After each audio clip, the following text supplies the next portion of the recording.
welcome to Waylander's Wandering. Today you find me in the process of painting my Phase 1 clone troopers from Star Wars Legion. With this miniature I started off with a Citadel Colour Grey Seer primer with a 45-degree zenithal all round of Colourforge matte white. I must say the Colourforge matte white is far better than the Citadel Colour rattle can. That is a subject for a different video. Anyway, now we've got to this stage, what we're going to do is using Citadel Colour Apothecary White, starting from the highest areas and working down. We're going to give an all-over coat of this to give our insta shade and make this nice and quick. Now, if you've been watching my videos previously, you will see where I painted Clone Captain Rex again for Star Wars Legion, and I used the layer wash and shade, highlight method for that. But since these are essentially what I would call troops rather than characters, we'll go for a much quicker method. As you can see, we're moving quite quickly with the Apothecary White, which is a kind of a mid-cool grey, and covering all areas of the miniature, but trying not to leave any pooling anywhere, so that we get a nice even coat. It fills in all the depths and the shade areas but doesn't pour too much on the flat surfaces, which will leave kind of ugly marks. With contrast paint, as always, you need to be moving fairly quickly around the miniature and moving the paint around, because once it starts to dry, it kind of forms a skin which going over will tear and leave some very horrible effects that are going to take absolute hours to clear up and fix. Kind of defeats the object of using contrast paints in the first place. So as you can see, even in this short period of time, we're almost halfway through with the contrast paint. So I will finish this and come back to you when we're ready for the next stage. Now that contrast paint has had a minute or two to dry, you can see that it has gone into all the recesses and lower areas of the miniature, giving a very nice shade effect on all of those areas. The difference between the lights and darks is very good, and the grey colour of the original Apothecary White is much less noticeable on the flat surfaces and upper areas of the white armour. So the next thing we're going to do is highlight those white armour pieces, and to achieve this I will be using Citadel Colour Corax White and Citadel Colour White Scar. Now, I'm going to be using a technique known as dry brushing, for which I'm using these the Army Painter Masterclass dry brushes, which have a nice rounded tip and are very soft and fluffy. They're very similar in effect to the Artis Opus Series D, which are, well, quite frankly, 3 times the price, and I'm cheap. But these do a very nice job. If you don't have these and you don't want to spend the money on the Artis Opus either, I can I've been assured that makeup brushes are just as good. So to achieve a good effect with these, I'm going to show you a couple of techniques that you may or may not be aware of before. Okay, first one is to not have a dry brush. So if you just put the tip of the bristles into your clean water and work it into a bit of tissue, that will suck out most of the moisture from that, and if you then run the brush over the back of your hand, it will feel cool because it's damp, but as long as you don't leave any wet areas actually on your skin, that's just enough. It's just damp enough. So starting with the Corex white, which is actually, as you can see, a very, very off-white pale grey, we take our dry brush and using just the tip, that's just the tip, boys and girls, get about that much paint on the tip of your brush, and again going onto your tissue, work it into the bristles. So work it, shake it all about until you've got most of the pigment off the brush, and your brush should end up looking something like that. Then again, using the back of your hand, run across a few strokes to see how much pigment is being left behind on each stroke, and that looks about right to me. Take your miniature, hold your brush slightly above the ferrule so that you've got quite a loose grip. You get a tighter controlled grip closer down, a looser, easier grip further out. So using this light grip, going from the top down all over the white armour, trying to only hit the model on the raised areas and preferably on the downstroke, run a highlight across the miniature. Of course, these dry brushing techniques, and this, in fact, this whole thing for the white armour doesn't necessarily just pertain to clone troopers. If you're playing Warhammer 40,000 and you have white scars, or even Horus Heresy, pre-heresy world eaters who also wear white armour, this is the perfect technique for bashing out a ton of miniatures very quickly. Now if we go on to sort of a circular buffing technique, it will start to leave a little more pigment on the larger, flatter panels, and we're getting to a stage where we're going to start looking at our sort of final dry brush of the white scar. Now, you don't need to clean your brush in between paint uses here. Don't forget to give your paint a good shake. So without cleaning your brush, understanding that we've still got a tiny bit of the Corex white on the bristles, again using just the tip, so about that much, work the majority of the pigment off on your tissue, come back to your miniature, and again with your downward stroke, that's probably a little too heavy, yes, it's far too heavy, let's get some more pigment off, better, yes. So again, using your downward stroke, trying to hit just the top areas, you will have a nice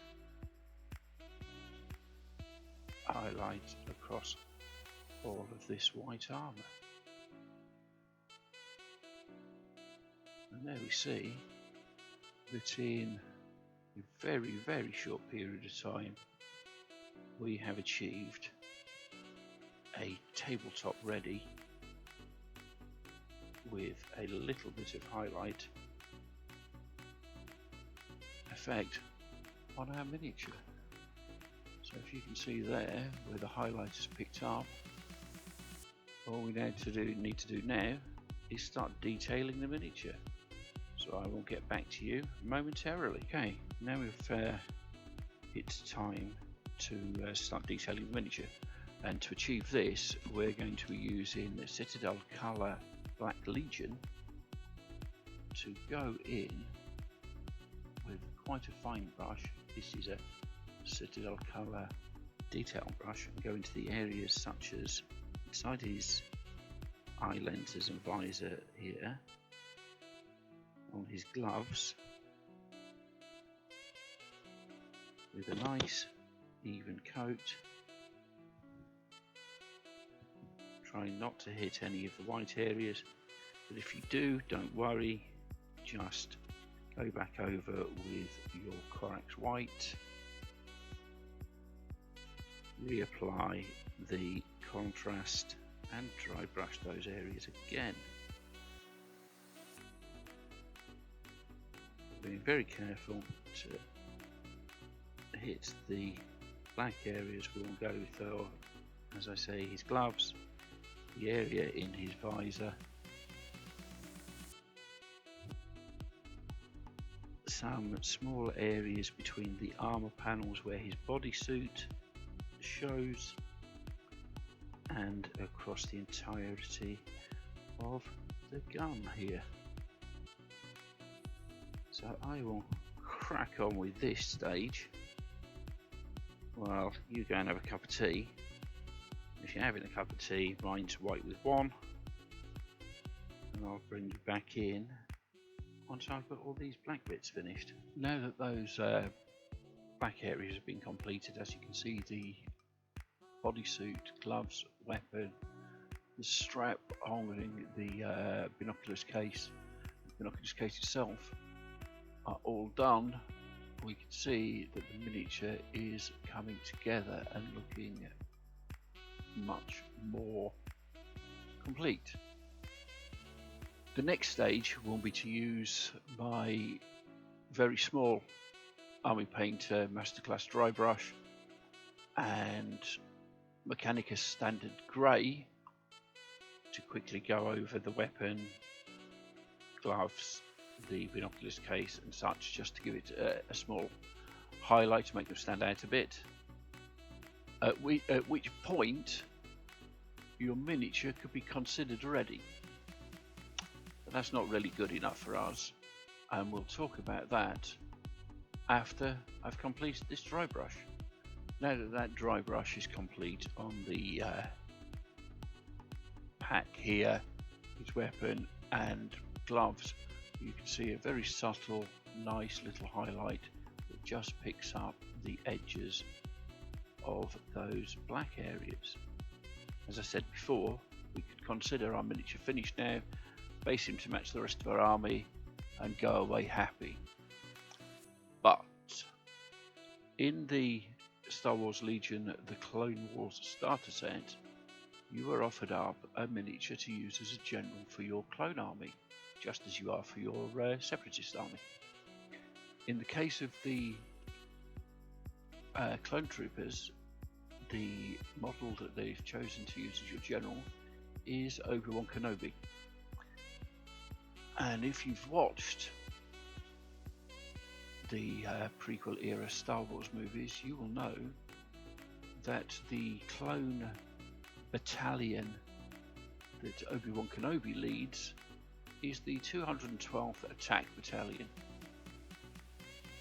Now, the 212th Attack Battalion have highlights on them across parts of the helmet, parts of their armour that match their regiment, and it will be a kind of orange colour for these. So with that in mind, I went onto the search engine and looked for the 212th Attack Battalion, and I was lucky enough to find this image on DeviantArt. With this image in mind, and the miniature I'm actually using for this being a sort of squad leader sergeant, the clone trooper on the top row and the fourth from the left is Sergeant Hoax. So I'm going to attempt to paint my version of his armour markings on this miniature, and we'll see how we get on. To achieve this, I'm going to be using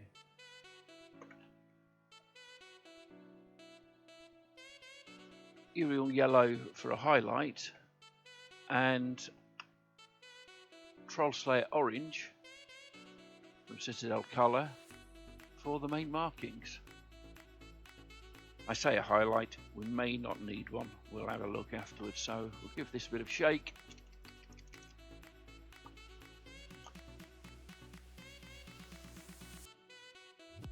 Check my reference image,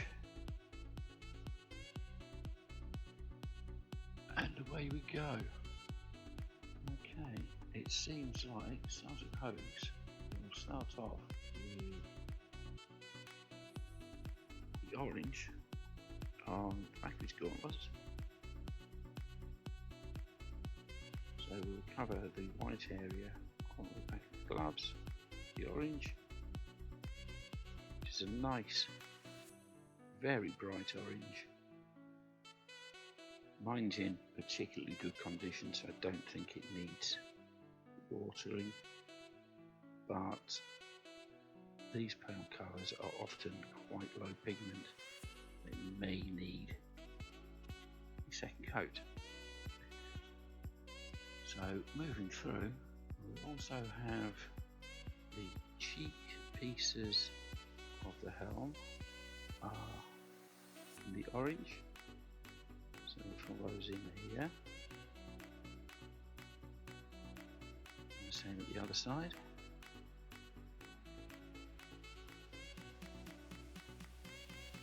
And since this is going to take quite not insignificant amount of time to try and get my markings to be at least close to matching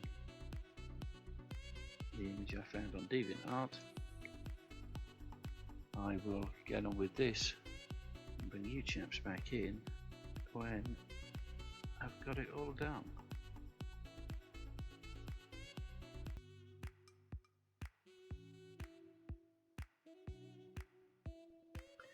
And again, as we've said before, if you do make a small mistake, as you can see here where I've got some orange on these black parts of his glove, it can easily be fixed simply by going over with the original colours again. Never be afraid of making mistakes when miniature painting. They are like Thanos, they are inevitable.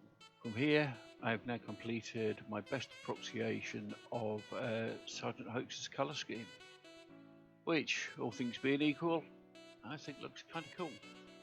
It's not exact. In many places it's very similar, but it's not exact. But it doesn't have to be. They're my toy soldiers, and I paint them how I choose. So the only thing left to do is to base the miniature to match the rest of my clone troop force. For this, I've chosen to do something reminiscent of Geonosis, where the first battle took place in the Attack of the Clones movie. And to get this effect, I'm going to go over the base first with Doom Bull Brown, so that there's no white showing through, and then I'm going to go over the top of that with the technical Martian Iron Earth, which will give a crackle effect. Small crackles for if you put it on thinly, big cracks if you put it on really thick. So I will get on with this, paint the rim, maybe stick a tuft of grass on. Well, there we have it, my version of Sergeant Hogues from the 212th Attack Battalion Clone Troopers. All things being equal, I'm very pleased with the way this miniature's turned out. I like pretty much everything about it. These techniques, as I've said, can be taken and used for any white armour, and yeah, I'm very pleased with it. Just to see more videos like this, don't forget to like, share and subscribe, comment below. Equally, if you didn't like it, leave a dislike. I've been Waylander, you've been fantastic, thank you for sticking with me to the end. I love your faces. Goodbye.